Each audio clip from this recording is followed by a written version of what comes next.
আসসালামু আলাইকুম। তো আমরা এবার 5 নম্বর অঙ্কটি দেখব। আমাদের 5 নম্বর অঙ্কটিতে আমরা যা দেখেছি সেটাকে এখানেও তিনটি রাশি আছে। এই তিনটি রাশিকে আমরা সদৃশ্য পদগুলো নিচে নিচে সাজিয়ে সাজিয়ে লিখব। লেখার পরে আমরা যোগ করব। তো বন্ধুরা চলো আমরা পদগুলোকে নিচে নিচে সাজাই। তো প্রথম রাশিটিকে আমরা অবিকল অ্যাজ ইট ইজ যা আছে তাই লিখে ফেলবো, লিখলাম। দ্বিতীয়টা আমরা এখন লিখবো এক্স স্কয়ার এর নিচে যাবে এক্স স্কয়ার, এক্স ওয়াই এর নিচে যাবে এক্স ওয়াই এবং জেড এর নিচে জেড যাবে।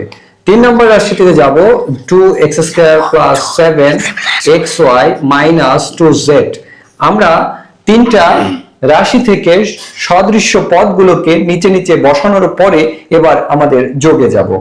তো আমরা এখানে একটি, এখানে তিনটি, 3 আর 1 মিলে হলো 4। তো 4টা থেকে 2টা বাদ গেলে আমাদের এখানে থাকবে হলো 2টা জেড, মানে 2z। এবার এখানে আমরা 7xy আর এখানে একটি xy, তো 7 এবং 1 মিলে হবে কত? 8xy।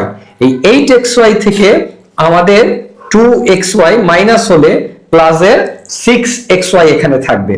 এবার এখানে 2 এবং 3, 5 এবং 1 6, তাহলে 6x square plus 6xy plus 2z। এটা হবে তোমাদের 5 নম্বর অঙ্কের রেজাল্ট। এবার আমরা আজকের 6 নম্বর অঙ্কটি দেখব।